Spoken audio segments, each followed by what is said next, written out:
तो वही बातें जो चंदू भाई ने पीछे बताई है वही बातें मैं आपको थोड़ा सा दोहराना चाहता हूँ। यहाँ पे कुछ बातें हैं जो मैं आपको बताना चाहता हूँ। यहाँ पे भी मंदिर का पुनर्निर्माण के बारे में बात करता है। मंदिर मतलब हम लोग देखते हैं आज हम लोग मंदिर को क्या बोलते हैं? नहीं, हाँ, चर्च बोलते हैं अधिकतर हम लोग, है ना। लेकिन पुराने नियम में अधिकतर क्या इस्तेमाल किया गया है? मंदिर इस्तेमाल किया गया है। और ये मंदिर बनाने के लिए बहुत लोगों ने अपना जी जान लगा के मेहनत कर रहे हैं। ये अध्याय 3 में जो बात हम कर रहे हैं तो इसका विषय जो है वो पहले वाला सबसे पहले, हाँ, अध्याय 3 में मंदिर का पुनर्निर्माण के बारे में बात किया जा रहा है। और इसमें 1 से 13 वचन है, 13 ही वचन है, उस पर ही हम कुछ बातचीत करेंगे। और इसका मेन विषय यही है कि मंदिर का पुनः से निर्माण करना, दोबारा से तैयार करना, दोबारा से उसको बनाना। आज हम हमारे पालघर या नाला सुपारा विरार में अधिकतर मैं आज देख रहा हूँ कि बहुत सारी बिल्डिंगें टूट के रिन्यू हो रही हैं। आपने देखा कभी? बहुत सारे, इसके पहले मैंने कभी नहीं देखा। ये साल में सबसे ज़्यादा पुनर्निर्माण का काम हो रहा है। उसमें बहुत फ़ायदा है बिल्डर लोगों का, मतलब नई बिल्डिंगें बनाएंगे और जो पहले छोटी थी उसे बड़ा बनाएंगे और उसमें अच्छा पैसा कमाएंगे। तो पुनर्निर्माण का यहाँ पे जिक्र किया गया है अध्याय 3 में। इसमें 1 से 13 वचन है। और यह जो कहानी है ये कुसरू राजा के समय की बात है। उस समय में मंदिर को बनाने के बारे में यहाँ पे बात की गई है। सुलेमान का मंदिर था इस जगह पे, लेकिन लोगों ने या दूसरे राजाओं के द्वारा इसको क्या किया गया? ध्वस्त कर दिया गया, उसको लूट लिया गया, तोड़ दिया गया और वहाँ के लोगों को अपने यहाँ पे लेके जाके बसा लिया और बंदी बना लिया। बंदी बोलेगा तो उनको गुलाम बना के लेके गए। लेकिन यहाँ पे जो अध्याय 3 में एज्रा में है वो कुछ लोग आते हैं। कुछ लोग कैसा? अलग अलग दल में आते हैं। तो ये जो दल है ये बेबीलोन से यरूशलेम जो लौटा, पहले दल में लगभग 50,000 लोग थे। 50,000 लोग पहले दल में आए। दूसरा दल जो था वो एज्रा के साथ में हुआ और यहाँ पे सिर्फ 2,000 लोग उसके साथ में आए। लेकिन उसके अलावा जो है 58,000 मतलब टोटल मिला के 60,000 उसके साथ में आए। लेकिन सिर्फ इसके साथ में 2,000 आए थे और 58,000 अलग अलग लोग जो है मिल के इसके साथ में आए थे। बहुत सारे जो लोग हैं जो बेबीलोन में गए थे वो लोगों ने अलग अलग जगह पे बस गए, उस क्षेत्र में आजू बाजू में और बच गए, क्योंकि इनकी गिनती बहुत ज़्यादा थी। लेकिन कई सारे लोग उस वाचा के देश में नहीं पहुंच पाए। उदाहरण के लिए आज अगर हम देखें तो मणिपुर की कहानी सुना है आप लोगों ने? वहाँ पे क्या हो रहा है? वहाँ पे एक दल जो है इनको भगा रहे हैं, मतलब कई सारे लोगों को, मसीह लोगों को या अलग अलग लोगों को उनको भगा रहे हैं। और ये जो तरीका अगर देखा जाए या उसी तरह से जो बेबीलोन से रिटर्न यरूशलेम आए थे उनके साथ में ऐसा हुआ। और ये मणिपुर के लोग आज अलग अलग प्रांतों में, मतलब भारत के, कोई दिल्ली में आए, कोई आजू बाजू में आके बसने के लिए जा रहे हैं या बहुत तकलीफ से वहाँ पे बाहर आए हैं। और देखा जाए तो ये बाद में आने वाले समय में शायद इनके साथ में ऐसा ही हो कि वो पुनः स्थापित होने के लिए जाएं कि ना जाएं, वो बात नहीं है। लेकिन ये एक कहानी हमारे आज के समय में दिखाई दे रही है कि लोगों के साथ में क्या हो रहा है। गुलामी जो है बहुत दर्दनाक है। गुलामी जो थी वो बहुत दर्दनाक थी। गुलामी में जो, मुझे नहीं लगता कि हम लोग यहाँ पे कोई गुलाम हैं। हम लोग अपने अपने मन के राजा हैं, अपने अपने काम में व्यस्त हैं, अपने अपने जो भी है हमारा सब बेहतर है। लेकिन हम कोई गुलामी में नहीं पड़े हैं। मैं और आप गुलामी में नहीं पड़े हैं। तो पहली बात अगर आपको देखा जाए तो एज्रा में पुनः ये जो एज्रा रिटर्न दोबारा से रेस्टोरेशन हो रहा है और बना रहे हैं। आगे हम देखेंगे। ये पहली बात है एज्रा की पुस्तक में, पहली बात है क्या लिखा है? वेदी का क्या है? पुनः निर्माण। वेदी पहले वहाँ पे थी अब ये जो एजरा के साथ में मिल के यहाँ पे दोबारा से वेदी का पुनः निर्माण करने के लिए तैयार होते हैं। ये वेदी को बनाने के लिए ये जो रिटर्न आए थे 2000 और 58,000, ये लोग बहुत अध्याय 2 से और 3 के बीच में थोड़ा गैप है, साल या 2 साल का गैप बताया गया है कि इतने साल में वो लोग दोबारा से अपने आप को तैयार होने के लिए रिस्टोरेशन करते हैं। लेकिन अगर उसके साथ में हम पढ़ लेंगे, कोई मेरे लिए मतलब एक बार बाइबल से पढ़ देगा तो हमारे लिए इजी हो जाएगा और हम उसके साथ साथ सीखते हुए आगे बढ़ेंगे।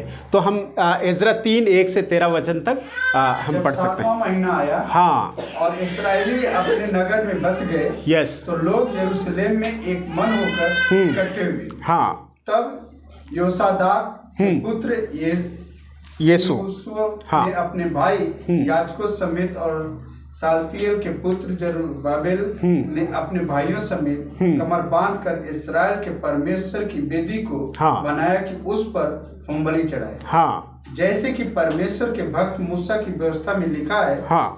तब उन्होंने वेदी को उसके स्थान पर खड़ा किया, क्योंकि उन्हें उस ओर के देशों के लोगों का भय था, और वे उस पर यहोवा के लिए होमबलि अर्थात प्रतिदिन सवेरे और शाम के होमबलि चढ़ाने लगे।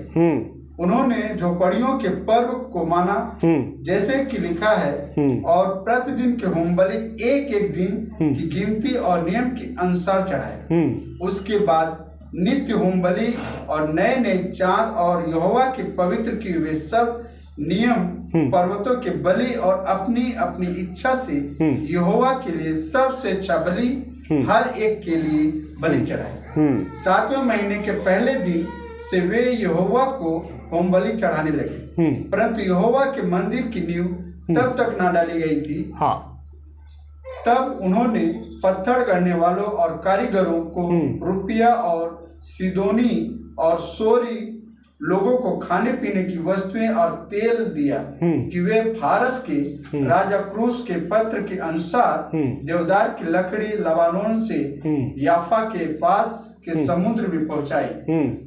उन्होंने परमेश्वर के भवन में जो यरूशलेम में है आने के दूसरे वर्ष के दूसरे महीने में सालतिएल के पुत्र जरुब्बाबेल ने और योसादाक के पुत्र यहोशू ने और उसके अन्य भाइयों ने जो याजक और लेवी थे और जितने बधुआई से यरूशलेम में आए थे, उन्होंने भी काम को आरंभ किया और 20 वर्ष अथवा उससे अधिक अवस्था के लेवियों को यहोवा के भवन का काम चलाने के लिए नियुक्त किया। तो ये योशुआ और उसके बेटे और भाई और कदमिएल और उसके बेटे जो यहूदा की संतान थे और हेनादाद की संतान और उनके बेटे परमेश्वर के भवन में कारीगरों का काम चलाने को खड़े हुए।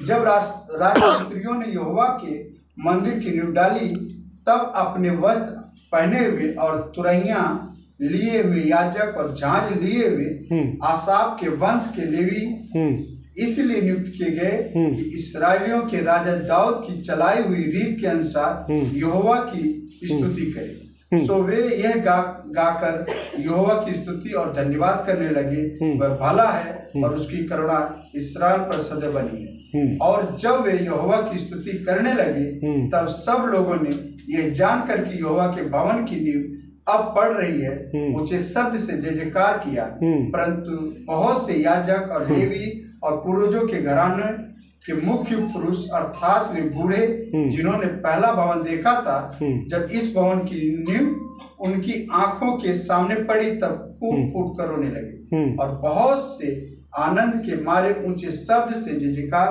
कर रहे थे। एक वचन और है शायद, इसलिए लोग आनंद के जय जयकार का शब्द लोगों के रोने के शब्द से अलग पहचान न सके, क्योंकि लोग ऊंचे शब्द से जय जयकार कर रहे थे और वह शब्द दूर तक सुनाई देता था। ये जो कहानी है, ये मंदिर को दोबारा से बनाने के लिए और सबसे पहले वेदी को बनाने के लिए, क्योंकि ये लोग आए थे तो 2 साल, बाइबल ऐसा मतलब अलग अलग जगहों पे मैंने देखा तो अलग अलग जगह पे अलग अलग लोगों के विचार में है, तो ऐसा बोलते हैं कि अध्याय 2 और 3 के बीच में कम से कम 2 साल का फर्क था। और 2 साल में ये लोग मालूम है क्या किया, अपने घरों को बना के मस्त आराम से रहने लगे, यहाँ पे बताया गया है। ठीक है, और ये जो कहानी बताई जाती है कि ये लोग एक साथ इकट्ठा हुए, यहाँ पे कोई तो था जो उनको उत्साहित किया, कोई तो था जो उनको दोबारा से परमेश्वर के मंदिर को बनाने के लिए, उसकी वेदी को बनाने के लिए तैयार किया, क्योंकि ये लोग आराम से वहाँ से आए, गुलामी से आए।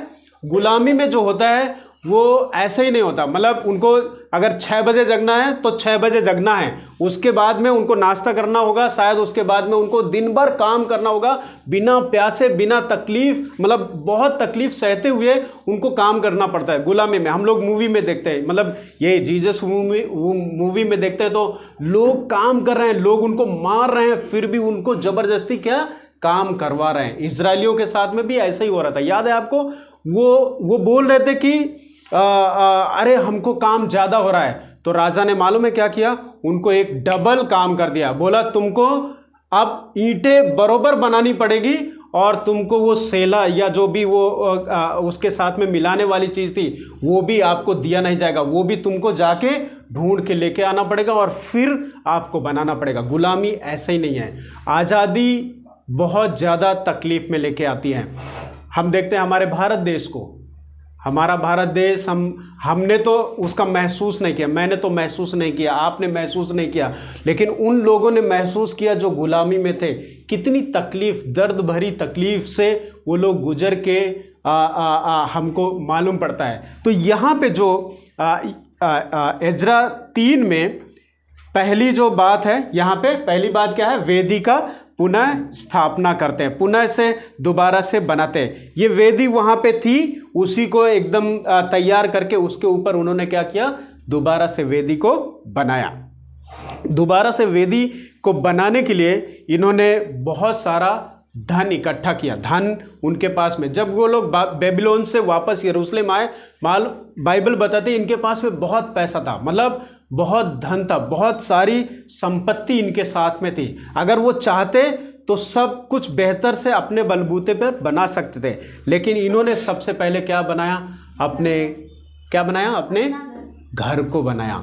और अपने घर को बनाने के बाद में इनको याद आया, अरे हमको परमेश्वर का मंदिर भी बनाना है, परमेश्वर के भवन को भी बनाना है। और इसलिए ये लोग एक साथ एक इकट्ठा होके, एक मन होके वो दोबारा आए ताकि वो क्या कर सके, वेदी को बना सके। और हम एक गाना गा रहे थे लास्ट में, जो आराधना का गाना क्या था स्वप्निल? हाँ, तेरी आराधना। ये सारा मामला जो है ये इजरायलियों के साथ में, ये जो यहूदी लोग हैं, ये जो बंधुआई में थे, ये सिर्फ आराधना करने के लिए ये मंदिर और ये वेदी का निर्माण करना है। आराधना उनके जीवन में बहुत महत्वपूर्ण है, आराधना मेरे जीवन में और आपके जीवन में बहुत महत्वपूर्ण है। और इसलिए वो एक साथ आकर इस वेदी को बना रहे हैं ताकि वो आराधना कर सके, ताकि वो पश्चाताप कर सके, ताकि वो जो वो पाप करते हैं उनका पश्चाताप करके बलि, होम बलि और अलग अलग तरीके की बलि को क्या कर सके, वो चढ़ा सकें और परमेश्वर के करीब जा सकें। तो सबसे पहले वेदी को बनाया जाता है और वचन 3:1 से 6 के अंदर ये वेदी के बारे में बताया गया है।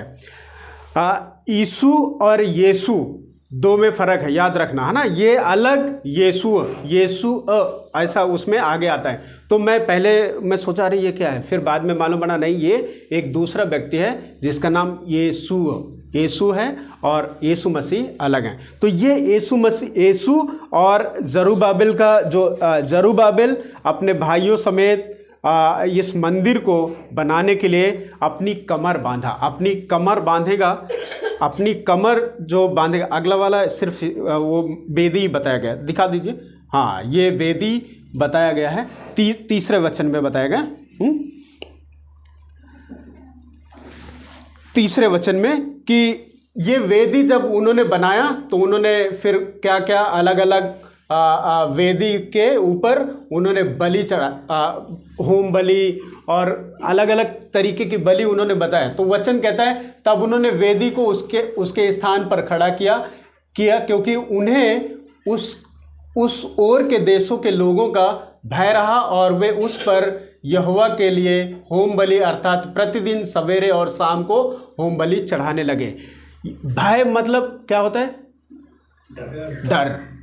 मालूम है आदमी डर की वजह से आराधना करता है। कई बार हम लोग देखते हैं अलग अलग, हम समाज में अपने समाज में देखते हैं लोग बहुत डरते हैं। डरने की वजह से लोग अलग अलग चढ़ावा चढ़ाते हैं, अलग अलग तरीके से ऐसा आराधना करते हैं कि उनके ऊपर कोई तकलीफ न आए, कोई परेशानी न आए, मतलब हमारे जीवन से निवारण हो जाए, तकलीफ़ों का दूर दार से हमारा रिश्ता चला जाए। इसलिए कई बार लोग आराधना करते हैं। हम गुजराती, मारवाड़ी अलग अलग लोगों को देखते हैं, वो कितना भय भक्ति के साथ में करते हैं आराधना कि हमारे ऊपर क्या तकलीफ़ न आए।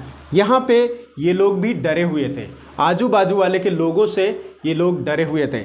याद है अय्यूब के जीवन में, अगर अय्यूब के जीवन को मैं और आप पढ़ें तो वहाँ पे भी बताया गया है कि अय्यूब अपने बच्चों की गिनती के अनुसार वो हर दिन बलि चढ़ाने के लिए जाता था।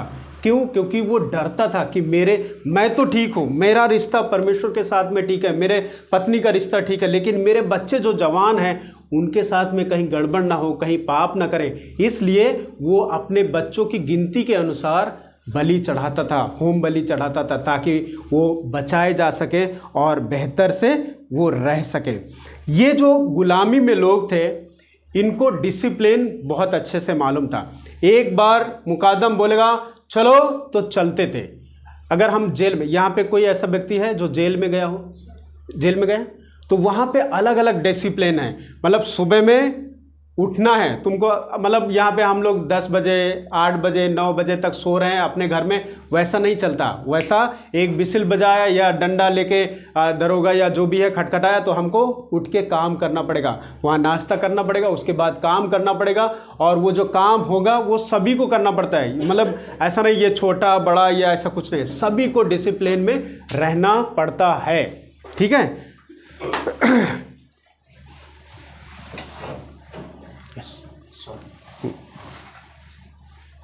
मुझे पानी भी दे देना थोड़ा सा, प्रकाश को मुझे पानी दे देना। हाँ,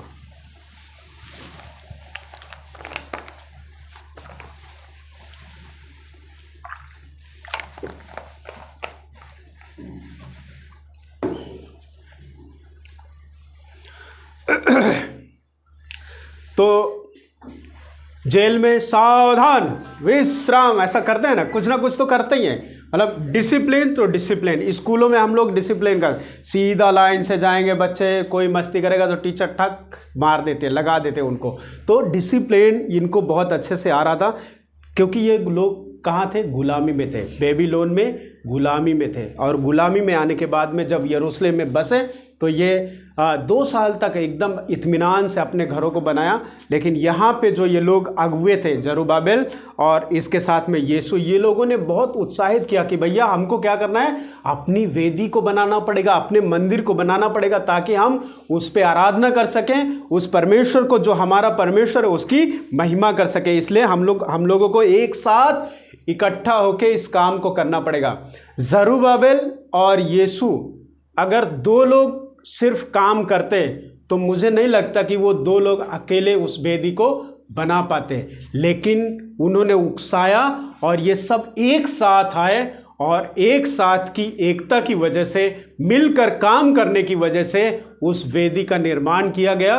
और आगे बताते हैं कि उसमें उन्होंने अलग अलग तरीके से बलि और बलिदान चढ़ाया। ठीक है, आगे क्या है?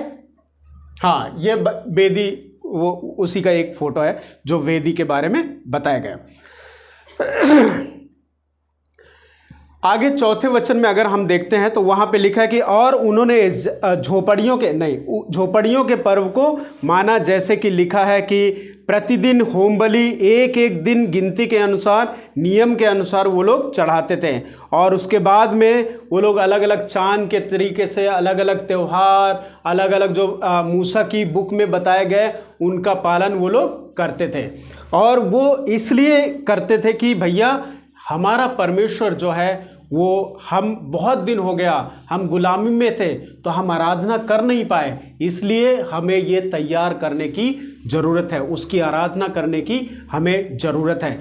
और जब आराधना करते हैं तो बहुत खुशी करते हैं, जो भी जब बन जाता है तो बहुत खुशी करते हैं। यहाँ पे आराधना करते हैं वो त्रिम्पट बजा के और अलग अलग साज और बाजे के साथ में वो लोग खुशी मनाते हैं। हमारा जब बच्चा पास हो जाता है तो हम लोग बहुत खुशी मनाते हैं। कई सारे पेरेंट्स लोग जब मतलब कम मार्क्स लेके आते हैं तो थोड़ा दुखी होते हैं। लेकिन एक अभी फ़िलहाल एक न्यूज़ में मैंने देखा था कि एक लड़का 48 या 50% लेके आया, उसके बाप और माँ ने पूरे गांव को लड्डू खिलाया। मालूम है क्यों?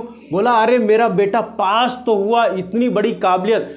हाँ, मतलब उनकी खुशी अलग थी। और वो मैं पढ़ के मुझे भी इंस्पायर हुआ कि अरे यार देखो, ये 50% से कम मार्क्स में भी ये लोग खुशी मना सकते हैं। लेकिन यहाँ पे जो है, यहाँ पे वो लोग एक साथ मिलकर, एक साथ जुटकर, मिलकर काम करने के द्वारा जब वेदी बनाए तो ये लोग बहुत खुश हुए और आनंदित हुए, प्रभु की महिमा की और आराधना किया।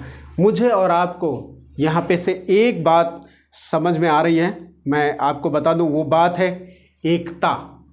क्या है? एकता। मिलकर काम करना, एक साथ मिलकर काम करना बहुत बड़ी बेदारी लेके आ सकता है। अकेले शायद उतना मैं नहीं कर सकता, आप नहीं कर सकते, लेकिन जब हम एक साथ मिलकर काम करते हैं तो बहुत बड़ा काम होता है। और ये हमने देखा है, हम अपने चर्चों में देखते हैं, जब एक साथ मिलकर आराधना करने के लिए तैयारी करते हैं तो बहुत बेहतर तैयारी होती है और हम आराधना कर पाते हैं। परमेश्वर हमारी भक्ति को स्वीकार कर पाता है, क्योंकि हम एक साथ मिलकर काम करते हैं, एक साथ मिलकर आगे बढ़कर आते हैं। अकेले कोई नहीं कर सकता। मैं इधर लेट जाऊं और मैं बोलूं कि कुशल और वैभव मुझे उठाएं, तो मुझे वो उठा नहीं सकते, शायद उनको वो मेरा वजन उठा नहीं सकते। लेकिन मैं अगर लेट जाऊं और मुझे सुकून और वैभव और 2 जन और मुझे उठाएं, 4 जन उठाएं, तो 4 जन उठा के मुझे वो रोड तक लेके, अकेले 4 जन उठा के मुझे लेके जा सकते हैं। क्यों? क्योंकि वो साथ में मिलकर एक काम करते हैं तो बहुत बड़ा काम हो जाता है। तो मैं और आप एक साथ मिलकर काम करना चाहिए।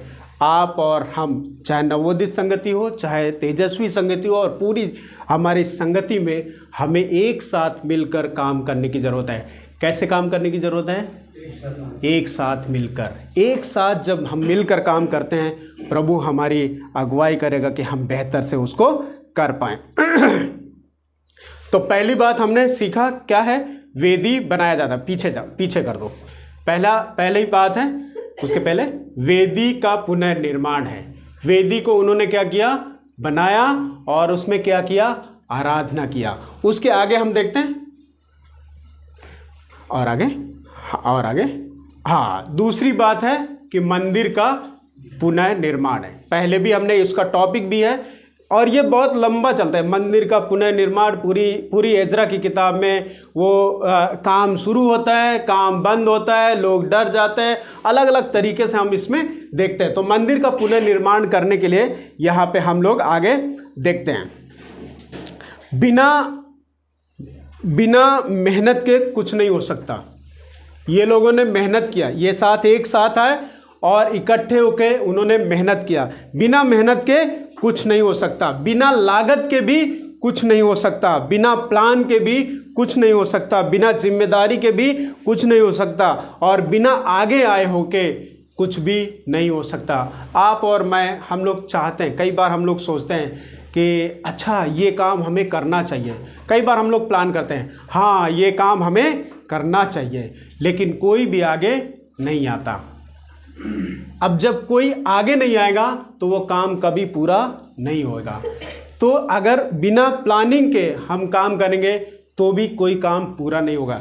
ये वेदी बनाने के लिए, मंदिर बनाने के लिए उन्होंने लोगों को तैयार किया, उन्होंने लोगों को पैसे दिए, उन्होंने लोगों को खाना दिया, उन्होंने लोगों को तेल दिया। भाजी कैसे बनाएंगे? तेल दिया ताकि वो अच्छे से स्वादिष्ट भोजन खाए और परमेश्वर के मंदिर को बनाए। ये जो लकड़ी थी, ये लकड़ी बहुत दूर से आने वाली थी। ये जो मंदिर को बनाने के लिए लकड़ियों का इस्तेमाल होने वाला था, वो बहुत दूर से, क्योंकि वो जो लकड़ी थी वो मुझे लगता है दुनिया में बेस्ट लकड़ी है, जो जिसका इस्तेमाल वो मंदिर को बनाने के लिए किया। इन्होंने एकदम बेस्ट चॉइस किया कि हम परमेश्वर के मंदिर को बेहतर बनाएंगे।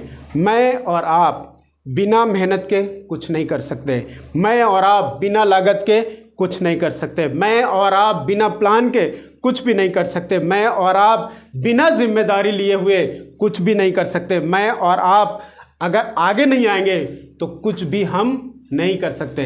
देखो ऑलरेडी यहाँ पे जगह कम है, ऑलरेडी यहाँ पे जगह कम है। अगर हम सब लोग मिल के प्रभु के काम को करेंगे तो यहाँ पे एक पैर रखने के लिए जगह नहीं होगी। इतना एकता में काम है, इतना एक साथ मिलकर काम करने में ताकत है। लेकिन आएगा कौन? आगे बढ़ेगा कौन?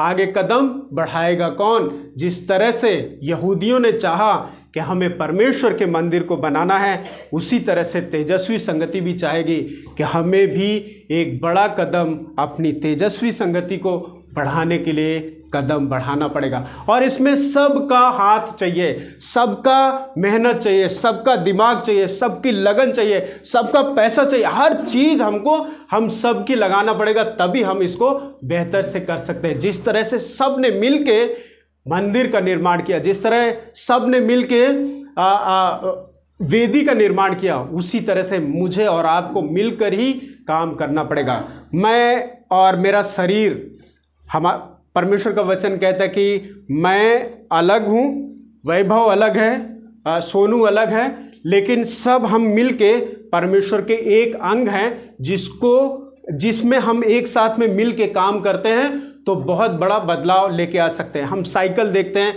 या हम स्कूटर देखते हैं, स्कूटर या साइकिल में पैडल होती है। साइकिल में अगर पैडल नहीं होगी तो साइकिल का काम करना बेकार है। हम हाथ से तो घुमा नहीं सकते, हमारा हाथ है, हमारा पैर है, अगर ये हमारा साथ नहीं देगा तो हमें बहुत तकलीफ होगी। आगे आने वाला 15 अगस्त है, मान लो हम सभी के हाथ और पैर ने बोला कि मुझे 15 अगस्त के दिन छुट्टी चाहिए और 5 दिन एक्स्ट्रा तक मेरा एक हाथ और एक पैर ऐसा कहता है कि मुझे 15 अगस्त के दिन पूरे भारत में छुट्टी रहती है, मेरा हाथ भी छुट्टी मांगेगा, मेरा पैर भी छुट्टी मांगेगा, तो हमारी हालत कैसी हो जाएगी? हाँ, बहुत तकलीफ होगा। अभी तक तो हम काम कर रहे हैं, लेकिन हमारा हाथ बोले आज मैं छुट्टी पे हूँ, मैं कुछ नहीं कर सकता हूँ, तो जिसको ये हाथ से आता नहीं है खाने के लिए तो उसको बहुत तकलीफ है, और भी अलग अलग काम करने के लिए बहुत तकलीफ होगा। लेकिन मैं और आप जब मिलकर काम करेंगे तो बहुत बड़ा बदलाव और बहुत बड़ा काम कर सकते हैं। जिस तरह से यहूदी लोगों ने किया, एक साथ लगन लगाकर, एक साथ मेहनत कर, एक साथ मिलकर, एक साथ धन लगाकर अपना बेहतर किया और उस वेदी का निर्माण किया। हम सब भी ये ऐसा कर सकते हैं। ठीक है, आगे हम देखते हैं, कुछ बातें हैं।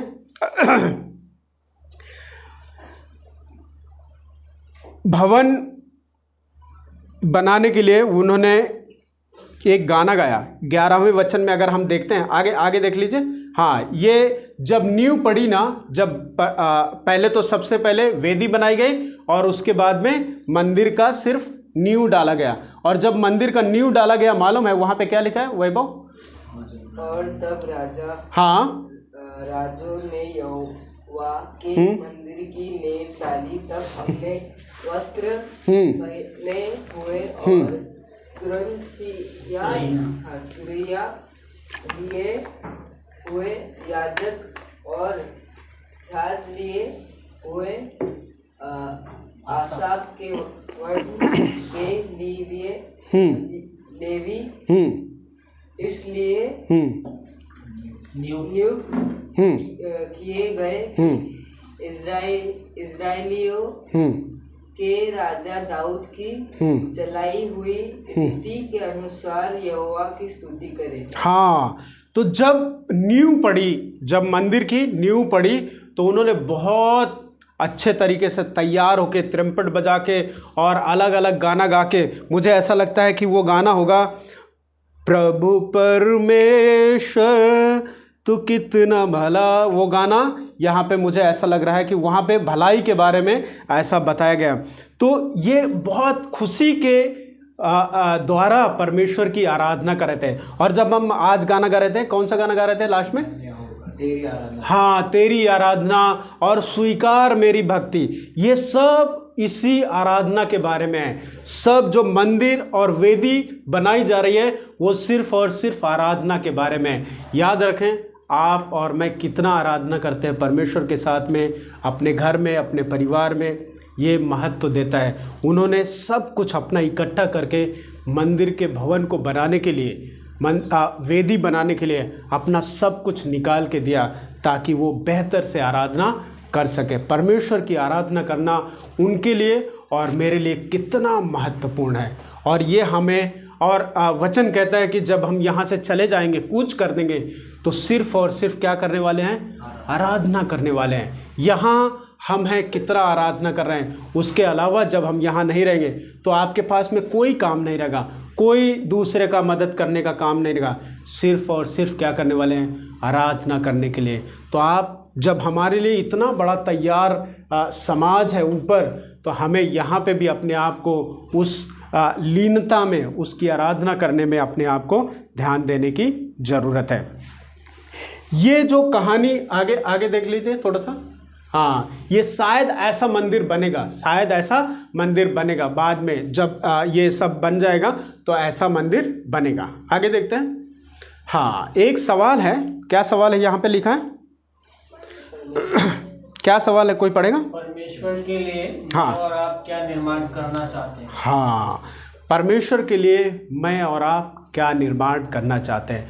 हम सब यहाँ पे देखते हैं, यह पूरे कहानी में, ये 1 से 13 अध्याय 13 वचन में वेदी बनाना है और परमेश्वर के मंदिर की नींव रखना है, और उसके बारे में बताया गया है। मैं और आप परमेश्वर के बारे में क्या निर्माण कर रहे हैं?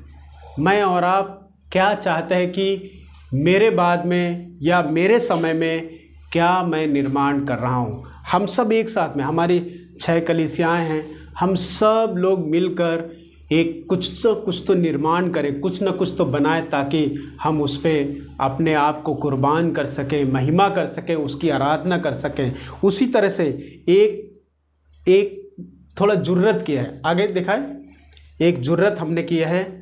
ये साल 26 जनवरी के दिन हम लोगों ने एक मीटिंग रखी थी, और उस मीटिंग में हमने भी एक कुछ निर्माण करने के बारे में तय किया। शायद ऐसा हो, शायद बाद में कभी ऐसा मैं रहूं या ना रहूं, लेकिन मुझे ऐसा लगता है कि हम एक बड़ा भवन बनाएंगे, और ये मेरी चाहत है। और मैं मेरे दिल की गहराई से मैंने उस दिन कुछ अमाउंट मैंने मेरी तरफ से रखा था कि भाई हम चाहते हैं, संगति चाहती है कि हम भी एक नया भवन बनाएं, एक नया, ये भविष्य का प्लान है, और ये इसमें बड़ा प्लान है। 1 करोड़ रुपए का प्लान है और 2030 तक का है। मुझे मालूम नहीं है, लेकिन मैं ऐसा विश्वास करता हूँ कि परमेश्वर वहाँ पे काम करेगा।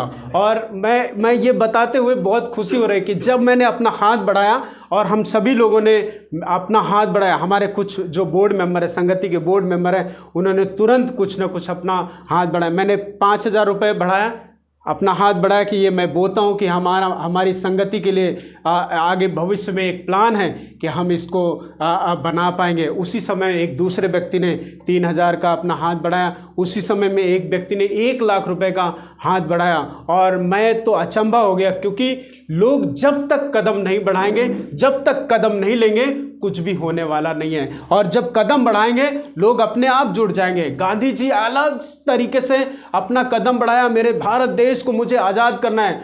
उनके पीछे पूरी जनता, हम वीडियो में देखते हैं, न्यूज़पेपर में देखते हैं, अलग अलग जगह पे देखते हैं, पूरी जनता उनके साथ में जुड़ जाती है और पूरा देश उनके साथ में जुड़ जाता है और भारत देश आज़ाद होता है। कोई भी काम करने के लिए मैं और आप कदम बढ़ाएंगे, परमेश्वर चाहता है कि वो उसके काम को पूरा करेगा, क्योंकि मैं अगर एक कदम बढ़ाता हूं, बाइबल कहते हैं मेरे लिए परमेश्वर 10 कदम बढ़ाता है और वो पूरा करता है, क्योंकि उसके ही बच्चे मैं हूं और आप हैं। और जब हम और आप कुछ करेंगे, परमेश्वर हमारी अगुवाई करेगा। परमेश्वर ने यहूदियों को अगुवाई किया, परमेश्वर ने उनके मन को उभारा कि भैया मेरा भवन जो है उजड़ा पड़ा है, कोई बनाने वाला नहीं है, लेकिन उनके मन को तैयार किया और वो लोग एक साथ उठकर बढ़ाए, चलो हम एक साथ मिलकर काम करेंगे, बनाएंगे। और जब एक साथ मिलकर आए तो उन्होंने उस वेदी को बनाया और वहां पे जोर तोर से परमेश्वर की आराधना किया। उसके आगे मैं और आप भी एक प्लान है, भविष्य का एक प्लान है संगति का। आपको जुड़ना है, जुड़ सकते हैं, नहीं जुड़ना कोई बात नहीं, लेकिन ये मेरा प्लान है, ये संगति का प्लान है। और हम आगे भविष्य में, मैं रहूं या ना रहूं मुझे मालूम नहीं, लेकिन मैं चाहता हूं कि एक भवन हम परमेश्वर के लिए बनाएंगे जिसमें संगति की कई सारी चीज़ें वहां पे होंगी, सहारा की कई सारी चीज़ें वहां पे हो सकते हैं। और ये बिना प्लान के, बिना आपके मदद के, बिना आपके सहयोग के शायद ये पूरा नहीं होगा। जिस तरह से उन लोगों के साथ में हुआ, उसी तरह से इस भवन को भी बनाने के लिए हम आगे तैयार हो। आगे देखते हैं क्या है आगे, उसके पहले थोड़ा सा देख लेते हैं, या तो धन्यवाद हो गया, ठीक है। तो ये सवाल आपको और मुझे देखना पड़ेगा। कई आपसे कोई बहुत बड़ा अमाउंट हम नहीं चाहते, जितना हो सकता है उतना आप कीजिए। और इसके लिए अभी हम लोग नहीं चाहते हैं, आप जहाँ पे हैं वहां पे अपना मदद कीजिए। ये तेजस्वी संगति आपके है, दिल खोल के, जिस तरह से यहूदियों ने तैयार किया भवन को, अपने दिल खोल से अपना समय दीजिए, अपना सहयोग दीजिए, अपना कीमती वक्त दीजिए और अपना बहुमूल्य धन से इस संगति को बढ़ाइए। उसके बाद हम प्लान करेंगे और क्या कैसे हम कर सकते हैं वैसा हम करेंगे। लेकिन हम जब एक साथ होंगे, एक धुन जब लग जाएगी, एक धुन मतलब क्या होता है, क्या होता है चंदू भाई? धुन, लगन, एक जुनून, एक जुनून जब हम सभी के साथ में हो जाएगा, काम पूरा होते हुए जरूर हम देख पाएंगे। और ये हमने देखा, यहूदियों ने यरूशलेम में जब वापस आए, एक जुनून उनके पास में पैदा हो गया, नहीं मेरे परमेश्वर के मंदिर को मुझे बनाना है, हम सबको बनाना है। और जुनून के साथ में वो एक साथ में आए और ये पूरा कर पाए, इस काम को पूरा कर पाए, वेदी को बना पाए और परमेश्वर के मंदिर के नींव को बना पाए। और सब जो आए थे 2 साल तक तो आराम कर रहे थे। अगर वो नहीं चाहते, कोई उंगली करने वाला नहीं होता, कोई उकसाने वाला नहीं होता, तो वो आराम ही करते रहते हैं, वो आराम ही करते रहते हैं। लेकिन उनके अंदर एक जुनून पैदा हुआ। हाँ, यहाँ पे कई सारे, हाँ चंदू भाई का जुनून है, वो हर दिन कुछ ना कुछ वीडियो डालते हैं, आप लोग नहीं देखते, मुझे मालूम नहीं है, आप देखना चाहिए। पिछले संडे और भी, पिछले संडे का संदेश उन्होंने डाला, कुछ नमक और जो नमक के बारे में भी कुछ बात किया था, है ना, कुछ बात किया था, आपको पता है, आपने ये शायद यहाँ पे देखा होगा।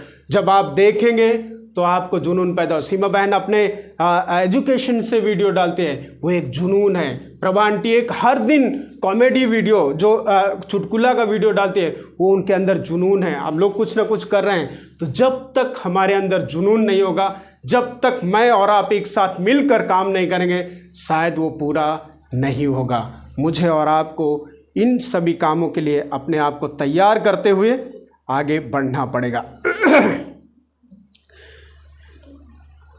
1 कुरिन्थियों 6:19 से 20 में क्या लिखा है वो जरा देख लेते हैं, फिर हम खत्म करेंगे।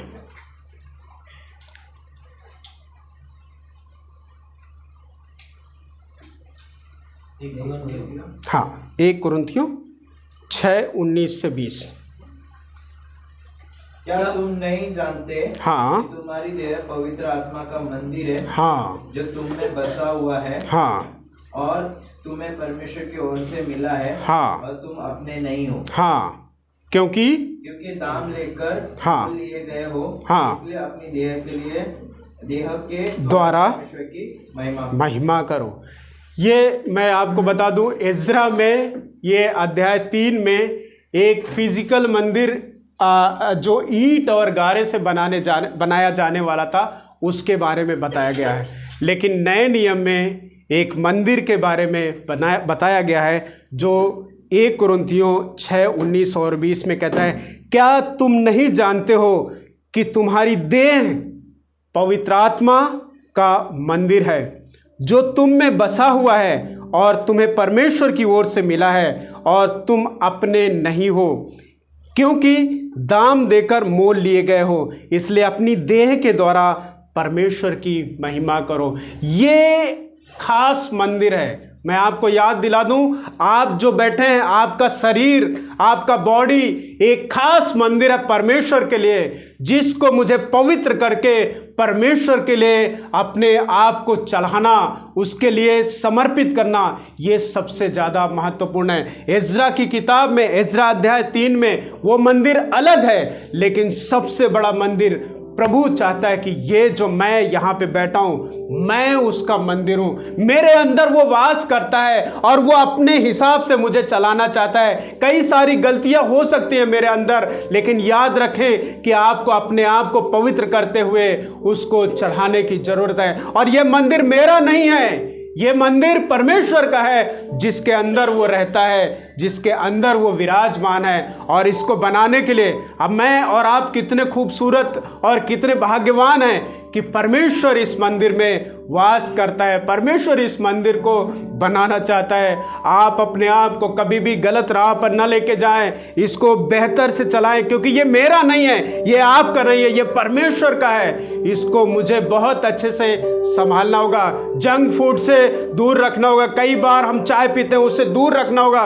क्योंकि ये परमेश्वर का मंदिर है। हमें कई बार शुगर की तकलीफ होती है, कई बार अलग अलग ब्लड प्रेशर की तकलीफ होती हैं। इसको मुझे और आपको बेहतर करके चलाना, बेहतर करके रखना है, क्योंकि ये मेरा नहीं है, ये मेरा नहीं है, इसमें परमेश्वर वास करता है। इस मंदिर में वो राजाओं का राजा, जो प्रभुओं का प्रभु है, वो वास करता है। और जब वो वास करता है तो मुझे याद रखना पड़ेगा कि ये मेरा पवित्र मंदिर किस तरह से मैं रख रहा हूँ, किस तरह से उसको संभाल रहा हूँ। ये आज मुझे और आपको ध्यान देने की ज़रूरत है। ये जो मंदिर है, इसमें प्रभु वास करता है। आप जो सब बैठे हैं, आपके अंदर वो वास करता है। आप अपने शरीर को बेहतर रखें, कभी भी उसको गड़बड़ी में ना डालें, कभी भी उसको अलग तरीके से ना इस्तेमाल करें। प्रभु की राह पर चलने के लिए अपने आप को तैयार करें, और जो भी गंदगी है उससे दूर रखने के लिए अपने आप को संभाल कर रखें। ये परमेश्वर का मंदिर है। उस मंदिर में बनाने के लिए वो लोगों ने अपने आप को और हर चीज़ को कुर्बान किया ताकि उसमें मिलकर आराधना कर सकें। लेकिन ये जो मंदिर है, ये तो फुली पूरा का पूरा परमेश्वर का मंदिर है, और वो चाहता है कि मैं इसको बेहतर करूं, इसको बेहतर करूं, इसको बेहतर करूं। Hallelujah, hallelujah.